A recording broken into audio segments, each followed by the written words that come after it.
kani waa calanka dalka mushaakilka badani hadheeyay ee Soomaaliya kana waa calanka jamhuuriyadda madaxa bannaan ee Somaliland halka ay ka kala yimaadeen ayuu barnaamijku asal raax ku sameyn doonaa hore waxaad u soo daawateen barnaamijkii bannaanka soo dhigay halka uu ka yimi calanka aan ujeedadiisa la garanayn ee cirka weegi waxaynu kaga soo waranay cidii calankaasi lahayd iyo ujeedadii ay u abuurteen jamhuuriyaddii galbeedka Florida iyo dadkii shayaadiinta caabuda jiray ee iyagu lahaa cawrinta calankan maanta waxaynu taariikh kooban ka xusi doonaa sida uu calankani ku yimi ciidda Soomaalida mushaakilaadka laga dhaxlay waxa uu u taagan yahay oo ina faahfaahin doono sidoo kalena cadeymo inagu filan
dhinaca kale Soomaaliya qabsashadii Talyaanigu waxay qaadatay in 875 ilaa 1941 uu gumaysi aad u daran ku joogo ciidda Soomaaliya waxay wahayd dhul uu isagu leeyahay sidoo doonana ka yeelo ma jirin dhaqdhaqaaq gobonimo doon halgan hubaysan oo lagoola horyimina ma jirin ama Soomaalidii koonfureed ku wajahday Talyaaniga wana sababtay in Soomaaliya ay noqoto dalka kaliya ee wadamada dunida la gumaystay aan dagaal kala hor iman reer galbeedka ama aan lahayn halgamaayo hubaysan oo taariikhda ku gumaysi ba'an dadka oo la adoonsado bini'aadan webiyada lagaga talaabayo dhacdooyinkii foosha xumaa ee Talyaaniga kadib markii Ingiriiska iyo xulufadiisu ku adkaateen dagaalkii labaad ee adduunka 1941 ilaa 1949 Soomaaliya waxa maamulayay Ingiriiska halka 1949 ay qaramada midoobay hoos geysay Soomaaliya dawladii Talyaaniga oo markale la wareegtay taladii Soomaaliya dibna uga taagtay calankii ay u sameeyeen Soomaaliya 1936 qaybtii hore ee gumaysiga intii aanu Ingiriisku ka qabsan oo ahaa kan idin muuqda labada cidhif waa casaan dhexdana waa calan buluuga oo xidig iyo shabeel bartanka kaga yaalo haddaba maxay ku kala duwanaayeen Soomaalidii Ingiriiska iyo Soomaalidii Talyaanigu Ingiriiska waxa laga dhaariyay inuu ku dhex milmo dadka ku dhex dhalo si ballaadhana ugu dhex dhaqmo ciidda Somaliland waxayna lahaayeen xuduudo aanay u soo dhaafin bulshada Soomaalida ay haystaan sidoo kalena maamulka gudaha oo dhan waxa hayay dad Soomaaliya halka Talyaaniguna la falgalay dadkii Soomaaliya ee uu gumaysanayay isguursadeen dhaqamadiisii iyo caadooyinkiisina uu ku dhex faafiyay waata keentay in ilaa maanta astaamihii iyo dhaqamadii Talyaanigu ka dhex muuqdaan Soomaaliya xataa hadallada iyo erayada koonfur lagaga hadlana ka dhigtay in ku dhawaad 10% uu ahaado af Talyaani cuntooyinka ugu muhiimsanna ay noqdaan kuwii Talyaaniga laga bartay nidaamka iyo dhismaha dawladuna uu shabaho Talyaaniga waxaana xusid mudan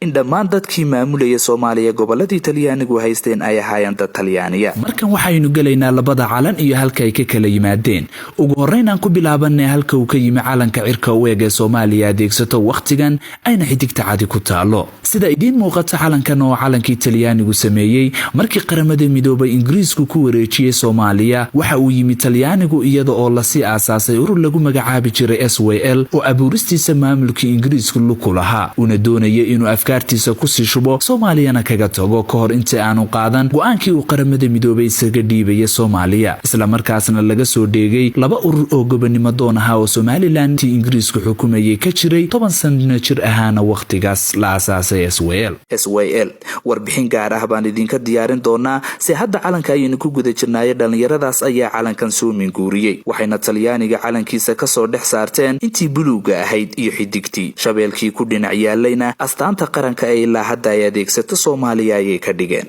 may hubin micnaha uu u taagan yahay iyo ujeedada uu Talyaanigu ka lahaa balse maadaama ay curi la'aan haysay aanayna lahayn aqoon lagu curiyo calan dal wixii caqligoodu siiyey ayay sameeyeen waa taasta dhabta ah ee horta calankani uu ku soo galay ciidda Soomaalida Cawaale ayaa sameeyay iyo cirka ayuu u egyahay waqiil raadin iyo qorshe u sameyn Talyaaniga calanka uu sameeyay micno iyo ujeedo u gaar ah ayuu u sameystay sawirkan waxaan ka helay Google-ka intii aan baadhista waday waxa uu sheegayaa in calankan oo Talyaanigu u wada sameeyay Soomaaliya Itoobiya iyo Eritrea uu taagan yahay midabka cas oo ka dhigan dadka Talyaaniga ka dhintay dagaaladii uu ku jiray bartamihii Sodomeeyadii waqtigaasna astaamihiisa qaranka oo dhan waxa uu ku daray midab cas xataa 18 Juun 1946 calankiisa uu maanta sito ayuu curiyay kuna xusay dhiigii ka daatay midabka buluuga ah cirka u egna waxa uu uga dhignaa waxay ugu yeedheen Adgoris ad Generalis ama ciidamadii iyo generaaladii ilaahiyada sidoo kale xidigta cadna waxay uga dhigan tahay wajiga ibliiska Lucifer oo ay yiraahdaan samadu ka soo dhacay waana nabi Ciise walaalkii ka weyn sida ay aaminsan yihiin Bible-ka Ciisana ku qoran labadiisa gees iyo wajigiisana waxay u naqshadeeyeen qaabkan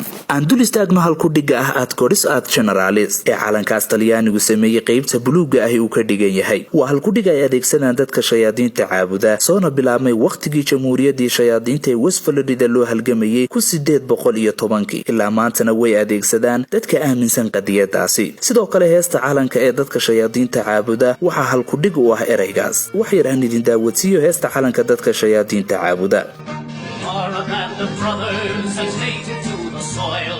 fighting for our liberty, traveling for and toil.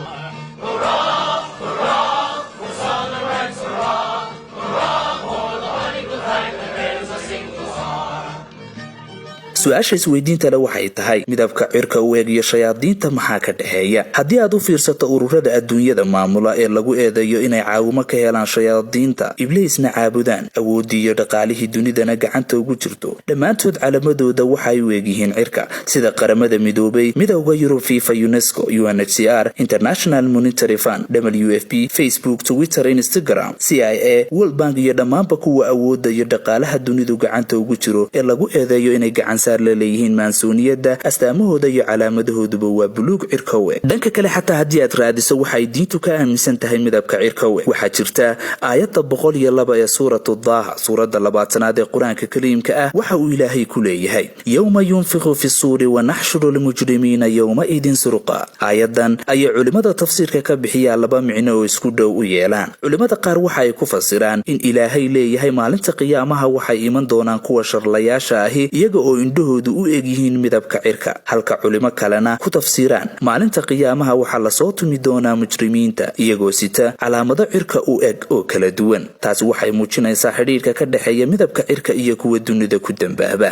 xilli maansooniyada dunidu ay awood weyn ku leedahay adduunyada haddana ma jiro dal ay si toos ah u maamulaan marka laga yimaado ururo iyo shakhsiyaado caana balse weli waxa dunida ka muuqda raadka ay ku raadinayaan in uu soo noqdo calanka Bini Blue oo ah kan guud ee ka wada dhaxeeya ee buluuga iyo xidigta ereyga Bini waxay u adeegsadaan ilaaha yar waxay ugu yeedhaan hadii aad markan isweydiinayso dadkii calankan lahaa ma dhamaadeen oo ma laga tanaasulay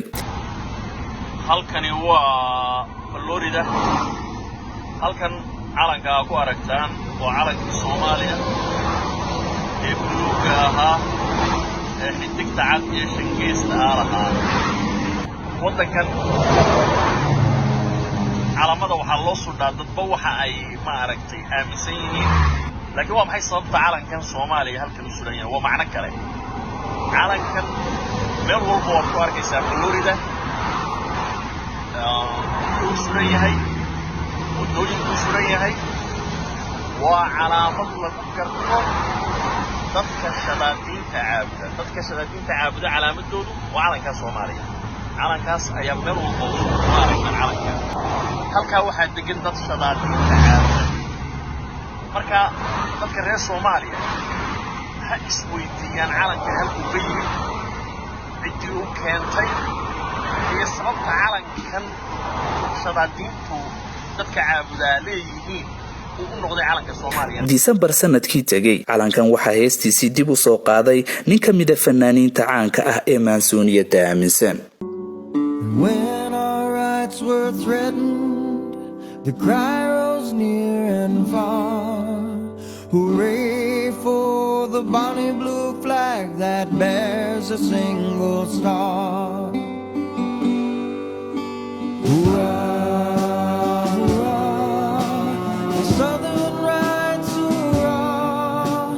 ugu dambeyn labada calan ee aan maanta ka hadlayay mid ka mid ah waa calan aan ilaa hadda aanay garanaynin ujeedadiisa kuwa uu dul suudhan yahay halka calankan Somaliland taariikhdiisa cad iskuulada lagu dhigto. Somaliland waxaa laga soo taagay ciideeda 6 calan oo ah kuwa idin muuqda 26 Juun 1960 waxaa laga taagay calankan buluuga ah ee cirka u eegaynu ka hadlaynay waxa uu ka taagnaa tan iyo 1991 muddadaas dheer uu calankani ka taagnaa Somaliland dhulkeeda waxa uu uga dhignaa ama aba ay ku sugnaayeen dadka reer Somaliland duusi xuquuqeed tacaddi iyo dhibaato markii dambe gaadhay dhimasho qax iyo barakac si calankaas buluuga ah ciida looga dajiyana dadku dhow nus milyan qof ayaa noloshoodii maalkoodii iyo mustaqbalkoodiiba ku waayay halgan iyo waqti dheer kadib markii la curiyay calankan waqtigan rasmiga ah ee Somaliland lana dajiyay calankii dhagarta badnaa ee cirka u eg Somaliland sanadba sanad kaga dambaysa horumar nabad iyo barwaaqo ayay cagta saaraysay walina waxay ku jirtaa inay ka dabaalato dhibaatooyinkii calankaas ay ka dhaxashay waxayna halgan ugu jirtaa aqoonsi buuxa iyo inay dawladnimadeedii ay dunida mar labaad kala soo noqoto halka Soomaaliya oo uu weli ka taagan yahay calankaasina dhibaatadii 19 Somaliland ka timi weli dhexda ay kaga jiraan aniga